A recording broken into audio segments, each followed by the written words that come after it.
Vasudeva. Om Namo Bhagavate Vasudevaya. Narayana Namaskritya Naram Chaiva Narottam Devim Saraswatim Vyasam Tato Jayamutiraya Nashtaprayeshu Bhadreshu Nityam Bhagavata Sevaya Bhagavati Uttam Shloke Bhakti Rupavati Nashtiki. So continuing with the discussion on Srimad Bhagavatam, Canto 10, Chapter 47, the Song of the Bee, text 32 on. So Uddhav ji is reading to the gopis the message that Krishna has given. Yenendriyarthan dhyayeta drisha swapnavat uttitha tanirundhyanti indriyani vinidraha pratyapatyata. As a person just arisen from sleep may continue to meditate on a dream, even though it is illusory. So by the agency of the mind, one meditates on the sense objects, which the senses can then obtain. Therefore, one should become fully alert and bring the mind under control. The word pratipad means to be perceived or restored. The soul that is vinidra, free from the dreamlike condition of material consciousness, is restored to its constitutional position as an eternal servitor of the Lord, Shri Krishna. Thus, the soul is directly perceived by pure consciousness. So it might look like Krishna is giving very technical philosophy to the gopis, but actually not, because he knows the position of the gopis and he is giving the message through Uddhav ji. But because Uddhav ji is a Jnani Bhakta, it's not Gyan Mishra Bhakta, Jnani Bhakta, because he is more into philosophy. So he likes this kind of knowledge. But there, Krishna is saying one should become fully alert and bring the mind under control to the gopis. It's not for the gopis, definitely not. Etad anta samamnaya yoga sankhya manishinam tyagas tapo dhamma satyam samudranta ivapaga. According to intelligent authorities, this is the ultimate conclusion of all the Vedas, as well as practice of yoga, sankhya, renunciation, austerity, sense control, and truthfulness, just as the sea is the ultimate destination of all rivers. So, ultimate conclusion of the all Vedas is to control the mind. Somehow we have to control the mind, not getting controlled by the mind. Here the Lord states that all Vedic literature is meant ultimately to bring the soul to the point of controlling the mind and senses and fixing them in transcendental self-realization. Thus, processes of so-called yoga, mysticism, or religion that involve unrestricted sense gratification are not actually spiritual processes, but rather convenient ways for foolish people to justify their beastly behavior. But these days, this is what goes on in the name of yoga. There's so many different kinds of yoga. Yoga for athletes and management yoga and this yoga, that yoga. Ultimately, yoga means to, it's not even ultimate. That's one step, is to control the mind. Ultimate is dharan, dhyan, samadhi. Samadhi is ultimate, but who even wants to get to that kind of stage? So Lord Krishna here shows the gopis that by fixing their minds in self-realization, they will realize their spiritual oneness with the Lord. Thus, they will no longer suffer the pangs of separation. But this is not actually gopis' problems, because they have their mind completely fixed on the Lord, not in self-realization. They're way beyond that. Yatva aham bhavatinam vedure varte priyodrisha manasa sannikarshartham mad anudhyana kamyaya. But the actual reason why I, the beloved object of your sight, have stayed far away from you is that I wanted to intensify your meditation upon me and thus draw your minds closer to me. Sometimes that which is close to our eyes is far from our heart and mind, and conversely, absence makes the heart grow fonder. Although apparently going far away from the gopis, Lord Krishna was bringing them closer to him on the spiritual platform. So this was the real reason. And actually, one of our acharyas, Gaur Govind Maharaj, has explained that in Ram Leela, when Sita ji was kidnapped by Ravan, and that happened for the last year of 14 years. So 13 years they were all together, Ram, Lakshman, Sita. It's the 14th year when she was kidnapped. So in that, especially when 4 months of Chaturmasya, Lord Ram had to spend in that cave because he had killed Bali and Sugriv got the kingdom. But then the rainy season started and Sugriv said, well, cannot send the army in this rainy season to look for Sita. So for 4 months, Lord Ram said, I cannot come to your kingdom because as my vow is, I have to be a Banwasi, stay in the forest. So 4 months he stayed in that cave. And in that cave, I haven't been there. It said that he, with his arrowhead, he drew a picture of Sita ji and he would constantly meditate on Sita. And Sita in Ashoka Grove in Lanka, she was constantly meditating on Ram. And then the whole Sundarkand happened. Lord Ram went to Lanka and the fight happened, this and that. So means that separation brought out the real love between Ram and Sita. They were constantly thinking of each other, not think of anything else. And this is what, and when they united afterwards, and Maya Sita was taken away by Agni and real Sita was brought back, they really enjoyed those moments of separation because their hearts, their love had grown tremendously. And Gaur Govind Maharaj explains that is one of the main reasons that when they came back to Ayodhya and the pretext of the washerman complaining about his wife, and through his wife he said, I'm not Ram who can accept a wife who stayed in somebody else's house for 1 year. Ram and Sita, they wanted to again intensify their love by going through separation voluntarily. So this is what the real reason was this, the separation, love and separation.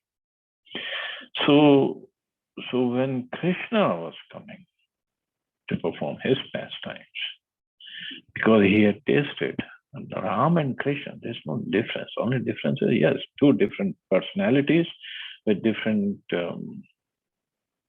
pastimes, different kinds of energy or strengths they exhibited in those pastimes. That's about it. So when Krishna was coming, he thought, oh, this separation was wonderful. It really intensified the love. So when he was coming, there was this pastime that happened in spiritual world that for 100 years, Radha and Krishna would be separated.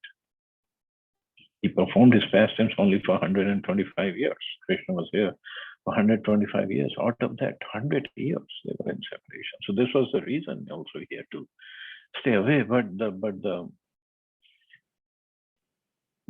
thing is, as it is said, absence, separation brings 2 people closer. And the gopis and Krishna, it brought them closer through separation. They can only think of each other. That's it. And if we read, if whenever we are eligible and read some Goswami literature, then we can really appreciate how this must be going. They all must be going through. And Chaitanya Mahaprabhu, he was always in separation. That he only came to taste that and give us that kind of love. यथा दूर चरे प्रेष्ठे मन आविश्य वर्तते स्त्रीणां च न तथा चेता सन्निकृष्टे अक्षिगोचरे. When a lover is far away, woman thinks of him more than when he is present before her.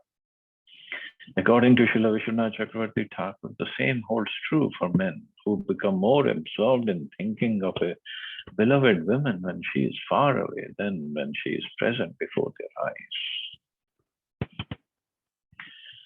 Maya vesha mana kritsna vimukta shesha vritti yat anusmarantayo mam nityam achiran mam upashyata.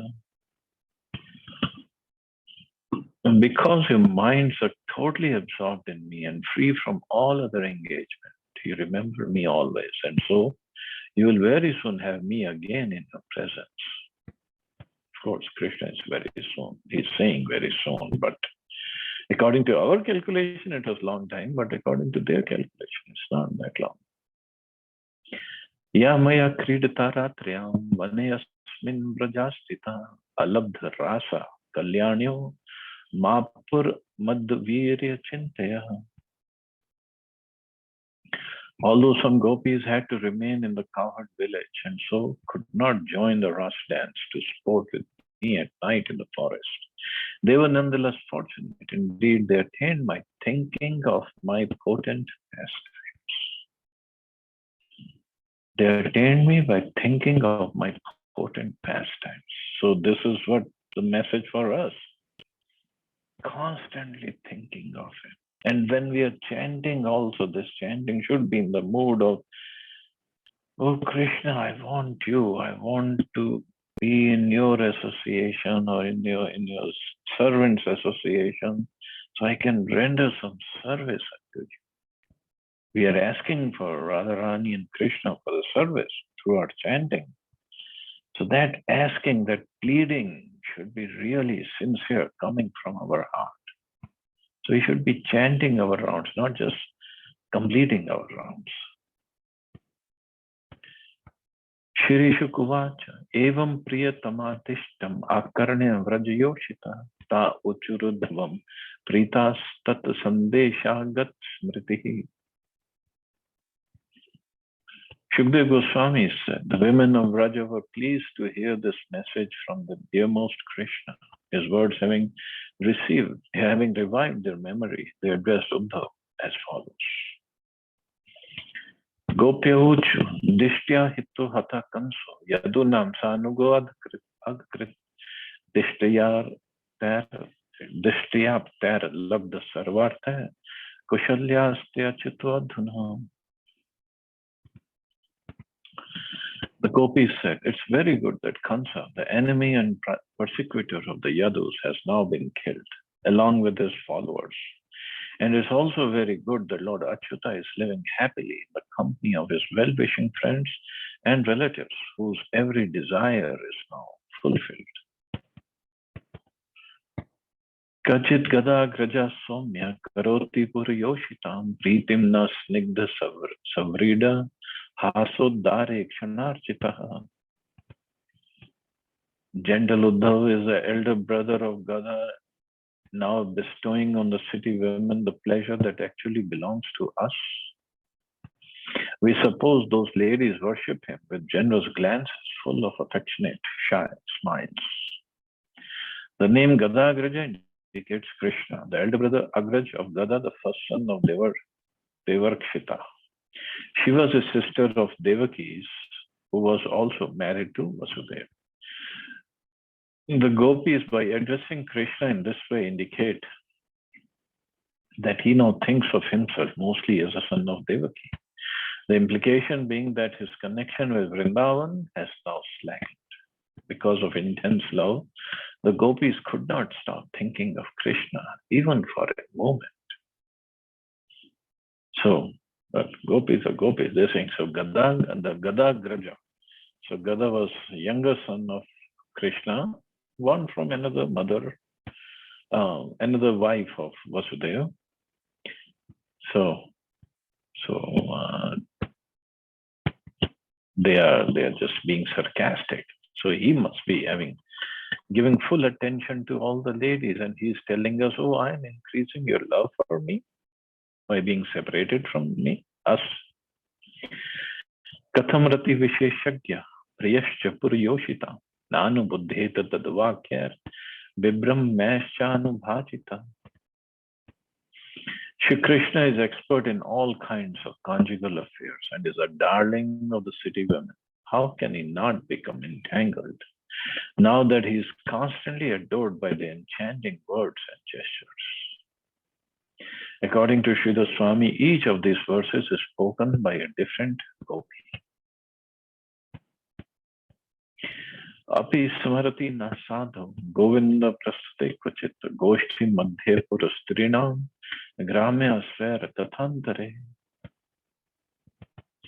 O saintly one, does Govinda ever remember us during his conversations with the city women?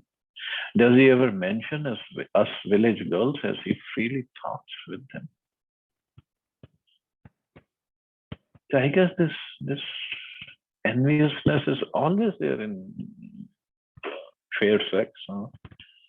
As soon as they see their beloved or their husband talking to some lady, they'll get envious. The gopis were so completely in love with Krishna without selfish motive that even in their great disappointment, they never considered giving their love to another. Srila Vishwanath Chakravarti Thakur interprets their feelings as follows. The gopis might say, surely Krishna has abandoned us because we deserve to be abandoned. Indeed, we are the most insignificant women in the world and have been rejected after having been enjoyed. Still, do we sometimes enter into his memory on account of some good quality of ours, or even because of something we did wrong? Krishna must speak very freely with the city women. He and they must sing, joke, make riddles, and talk about so many things. Does Krishna ever say, my dear city women, your sophisticated singing and speech is unknown to the gopis in my home village? They couldn't understand these things.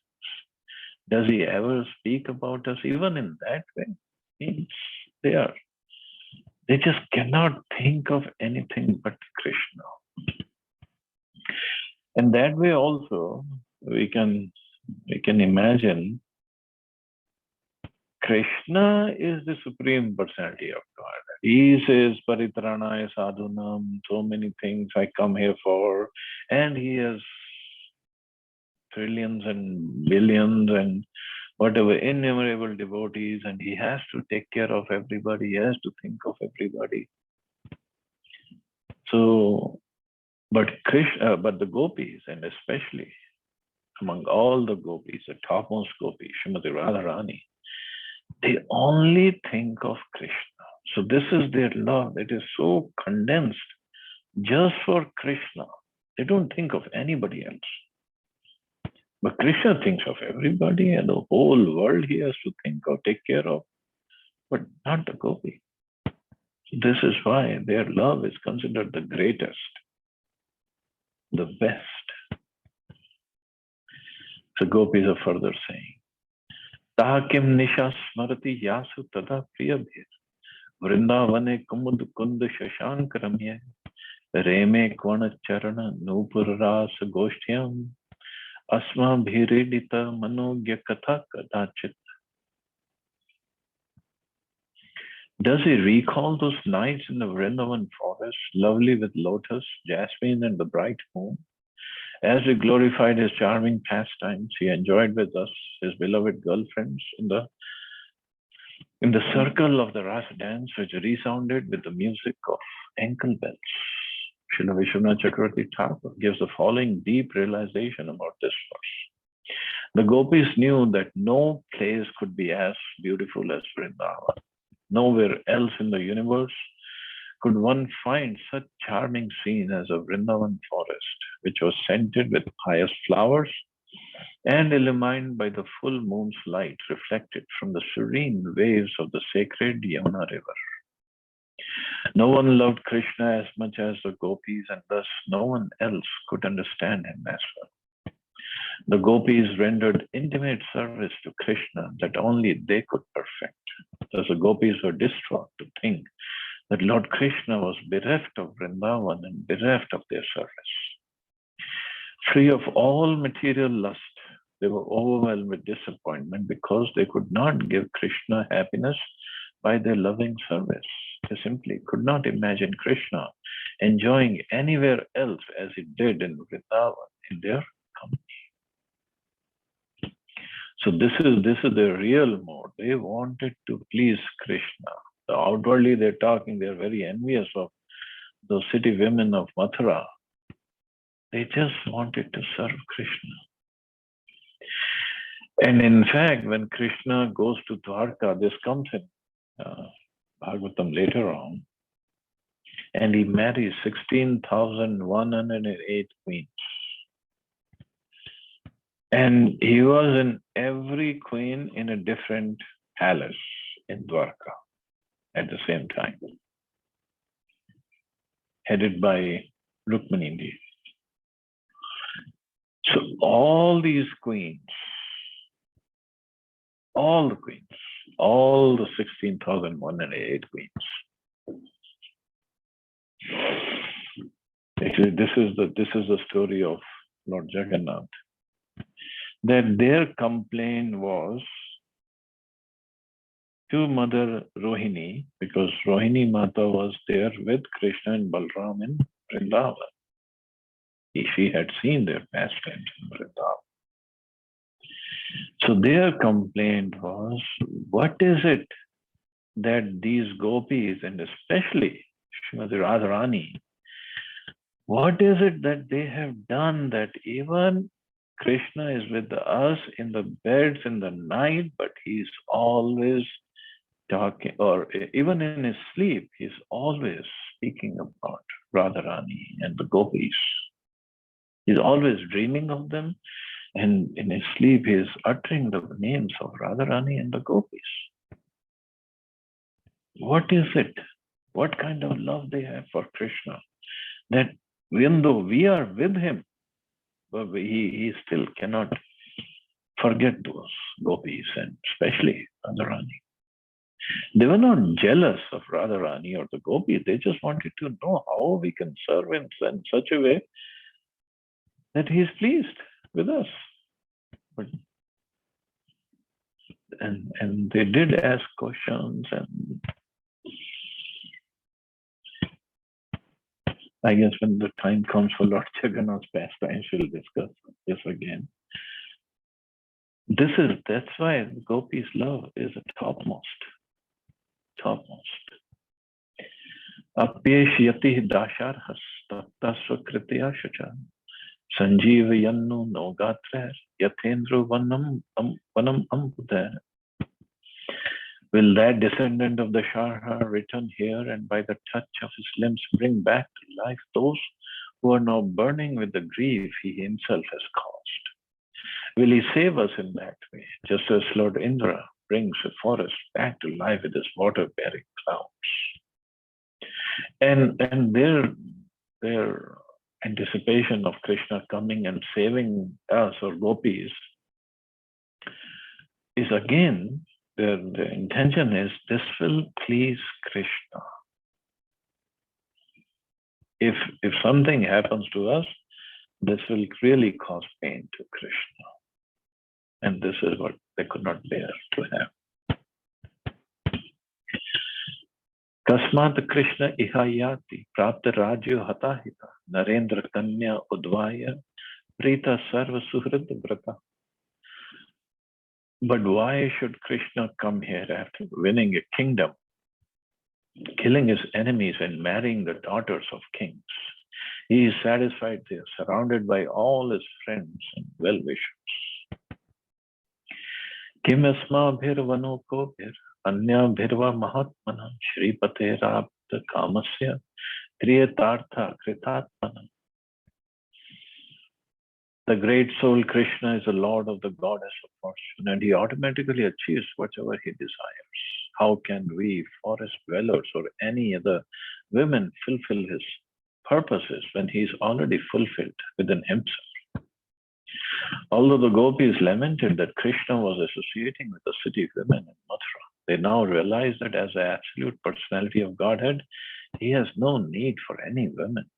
It's also out of his causeless mercy that he awards his association to his loving devotees. And that's why they call him, you're very hard-hearted.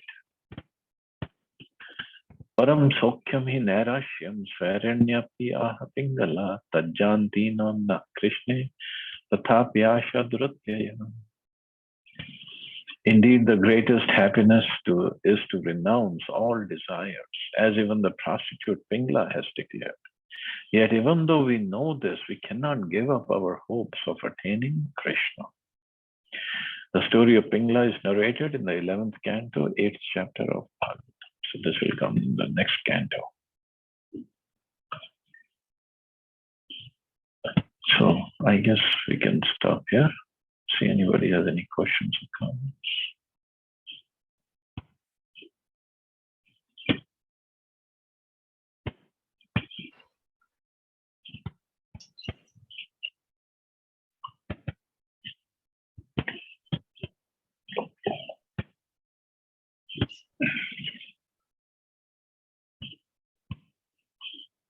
Okay, so you all have a safe and wonderful day. Hare Krishna. Jai Shri. Hare Krishna.